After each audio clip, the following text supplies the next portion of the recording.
నేను అనేక సార్లు మన ఛానల్లో వీడియోస్ చేస్తున్నప్పుడు నేను చెప్తూ ఉంటా, ఎప్పుడైనా ఇద్దరు మనుషుల మధ్య, రెండు మతాల మధ్య, రెండు పొలిటికల్ పార్టీస్ మధ్య, రెండు ప్రాంతాల మధ్య, ఇట్లా ఏవైనా రెండు దేశాల మధ్య గొడవ జరిగితే, యుద్ధం జరిగితే, ఘర్షణ వాతావరణం జరిగితే, అటువైపు ఇటువైపు ఉన్న వాళ్ళలో అట్టడుగు స్థాయి ఉన్నటువంటి వర్గాలు మాత్రమే ఎక్కువగా ఎఫెక్ట్ అవుతాయి.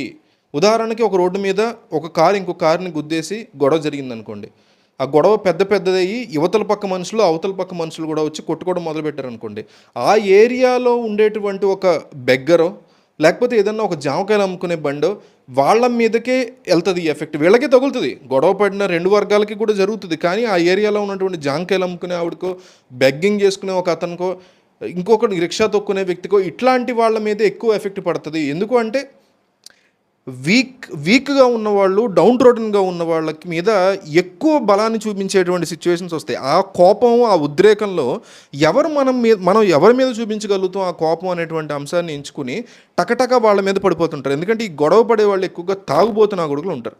సరే, ఇది దేశాల మధ్య జరిగినప్పుడు, అట్లాగే మతాల మధ్య జరిగినప్పుడు, ఈరోజు బంగ్లాదేశ్లో ఇదే జరుగుతుంది. బంగ్లాదేశ్లో ఉన్నటువంటి మైనారిటీస్ మీద, సిక్కులు, క్రిస్టియన్స్, అన్నిటికీ మించి హిందువుల మీద దారుణమైనటువంటి నరకంలో ఉన్నారు ఈరోజు హిందువులు.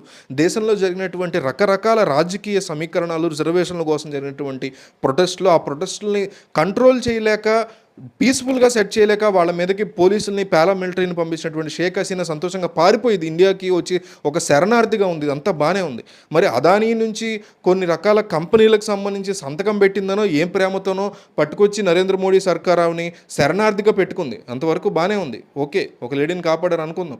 కానీ దేశంలో జరుగుతున్నటువంటి దురాఘాతాలను ఎవరు ఆపగలుగుతారు? ఆ దేశంలో జరుగుతున్న హిందువుల మీద, క్రిస్టియన్ల మీద, వాళ్ళు కూడా మనుషులే కదా, వాళ్ళ మీద జరుగుతున్నటువంటి దాడుల్ని ఇస్లామిక్ రేడికల్ జిహాదీ తాలిబాన్ మెంటాలిటీ ఉన్నటువంటి ఈ టెర్రరిస్టుల నుంచి ఎవరు కాపాడగలుగుతారు ఈరోజు హిందూస్ మొత్తం కూడా, క్రిస్టియన్స్ మొత్తం కూడా ఇండియా వైపుకి, అంటే ఈ బెంగాల్ వైపుకి శరణార్థుల్లాగా రాబోతున్నారు. రావడం అప్పుడే స్టార్ట్ అయింది. బెంగాల్ బోర్డర్లో భారత్ అనేక రకాల శిబిరాలను సిద్ధం చేసినటువంటి పరిస్థితి. బంగ్లాదేశ్లో జరిగిన ఏ ఇన్సిడెంట్ కూడా ఇండియాకి ఏ రకంగా ఉపయోగపడకపోగా తలనొప్పిగా మారే పరిస్థితి ఉంది. సోను సూద్ లాంటి వాళ్ళు కూడా ఇప్పుడు రంగంలో దిగుతున్నారు. అక్కడ జరుగుతున్నటువంటి మారణ హోమం చూసి, హిందువులకు జరుగుతున్న అన్యాయాలు, క్రిస్టియన్లకు అక్కడ జరుగుతున్నటువంటి అన్యాయాలు చూసి ఈరోజు సోను సూద్ లాంటి వాళ్ళు కూడా రంగంలోకి దిగబోతున్నారు. అక్కడ ఉన్న వాళ్ళని శరణార్థులుగా తెచ్చేలాగా, వాళ్ళని జాగ్రత్తగా ఇండియాకి పట్టుకొచ్చేటువంటి బాధ్యతని సోను సూద్ లాంటి వాళ్ళు తీసుకుంటున్నారంటే, ఎన్నో వేల మంది, ఎన్నో వందల పదుల సంఖ్యలో గుడులని, చర్చిల్ని సర్వనాశనం చేస్తూ ఈ దేశం మొత్తం కూడా పాకిస్తాన్ నుంచి విడిపోయినటువంటి దేశం బంగ్లాదేశ్ అనేది. పాకిస్తాన్ యొక్క ఇస్లామిక్ స్టేట్లో మేము ఉండము, మేము ఒక డెమోక్రటిక్ కంట్రీలో ఉంటాము. అక్కడ ఇస్లాము ఉండొచ్చు, క్రిస్టియానిటీ ఉండొచ్చు, సిక్స్ ఉండొచ్చు, ఇంకొకటి ఉండొచ్చు, హిందూస్ ఉండొచ్చు, అందరూ ఉండొచ్చు అనే ఉద్దేశంతో బంగ్లాదేశ్ విడిపోయినటువంటి పరిస్థితి కొన్ని దశాబ్దాల క్రితం జరిగింది. ఈ తర్వాత ఆ లోపల ఉన్నటువంటి వాళ్ళలో కూడా ఎంతోమంది ఇస్లామిక్ రాడికల్స్ ఈ దేశం పాకిస్తాన్ నుంచి విడిపోవడం ఇష్టం లేక, అంటే విడిపోవడం అంటే వీళ్ళందరూ అటు వాళ్ళందరూ ఇటు రావడం ఉండదు కదా, ఆ దేశం అనేది సెపరేట్ కంట్రీగా సెపరేట్ అయినప్పుడు ఇందులో కూడా ఇస్లామిక్ రాడికల్స్ ఉంటారు. ఈ రాడికల్స్ అందరూ కూడా ఈ రోజు వరకు కూడా ఉన్నవాళ్ళు ఇది ఇస్లామిక్ కంట్రీగానే మారాలని కోరుకున్న, ఏ రోజైనా సరే, నేను 100 సార్లు చెప్పా, మళ్ళీ చెప్తానే ఉంటా, ఏ రోజైనా మతం మీరు నమ్ముకున్న, నేను నమ్మను కాబట్టి చెప్తున్నా, మీరు నమ్ముకున్న ఏ మతం అయినా, హిందూయిజం అనండి, ఇస్లాం అనండి, క్రిస్టియానిటీ అనండి, ఈ మతాల వల్ల బాగుపడిన జీవితాల కంటే సర్వనాశనం అయిపోయినటువంటి జీవితాలు, చచ్చిపోయినటువంటి మనుషులే ఎక్కువ. మతం ఏ రోజు ఒక మనిషిని సృష్టించలేకపోయింది, కానీ మతం ఎన్నో జీవితాలను చిదిమేసింది, ఎన్నో కుటుంబాలను నాశనం చేసింది, ఎన్నో శవాల్ని పైకి తీసుకొచ్చింది. భూమి పుట్టిన తర్వాత, మనిషి యొక్క ఆవిర్భావం అయిన తర్వాత పుట్టినటువంటి మతం అనేది, ఏ మతం అయినా తీసుకోండి, ఆ మతం అనే ఒక కాన్సెప్ట్, మతం అనే ఒక ఈగో, మతం అనే ఒక అహంకారపూరిత ధోరణి, మెంటాలిటీ ఏదైతే ఉందో అది సర్వనాశనం చేసింది తప్ప ప్రపంచాన్ని ఏ రోజు ఒక్కరోజు కూడా బాగు చేసిన పాపన పోల. సో ఈ మతం అనేటువంటి మహమ్మారి లోపలికి ఎక్కించుకున్నటువంటి ఇస్లామిక్ రాడికల్స్, ఒక చోట ఇస్లామిక్ రాడికల్ ఉంటే, ఇంకో చోట హిందూ రాడికల్ ఉంటాడు, ఇంకో చోట క్రిస్టియానిటీ రాడికల్, ఇంకో చోట సిక్ రాడికల్స్ ఉంటారు. ఇట్లా రాడికల్స్ అనేవాళ్ళు అవతల వాళ్ళు పాటిస్తున్న దాన్ని, అది మతమో కులమో, అది జరగకూడదు, మాదే ఉండాలని ఒక అహంకార ధోరణితో అట్లా తయారు చేసింది మీ మతమే. ఏ రాడికల్ తయారైనా అది మతం నుంచి తయారవుతుంది తప్ప వాడు అర్థం చేసుకోలేదు అంటే అర్థం చేసేలాగా చెప్పని, అర్థమయ్యేలాగా వివరించలేనటువంటి చేతకాంతనం మీ మతం నుంచి స్టార్ట్ అవుతుంది.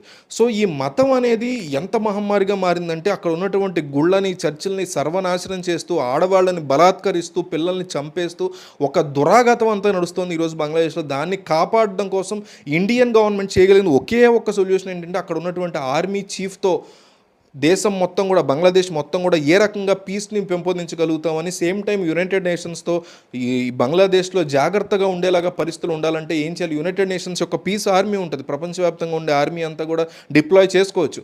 ఆ లెవెల్లో చేయగలిగితేనే ఈరోజు బంగ్లాదేశ్లో ఉన్న హిందువులను కానీ ఇతరత్ర మైనారిటీలను కానీ కాపాడుకోగలం. లేదంటే హిందువులు ఎంతమంది అని వస్తారు, ఎన్ని వేల కిలోమీటర్ల, ఎన్ని వందల కిలోమీటర్లను నడుచుకుంటూ వస్తారు, ఎక్కడో మూల బంగ్లాదేశ్ అవతల పక్క ఎక్కడో మయన్మార్ దగ్గర ఉన్న వాళ్ళు బెంగాల్ వరకు ఏ రకంగా రాగలుగుతారు, దానికి వాళ్ళకి ఎంత టైం పడుతుంది, ఈలోపు ఎవరన్నా ఇస్లామిక్ రాడికల్స్ వాళ్ళని నాశనం చేయరని, నరికేరని గ్యారంటీ ఉంది.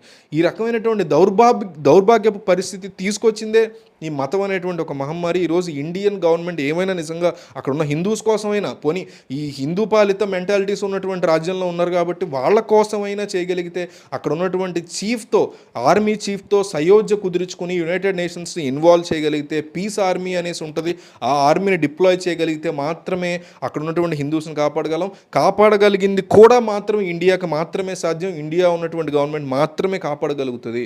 ఏం జరుగుతుందో చూడాలి.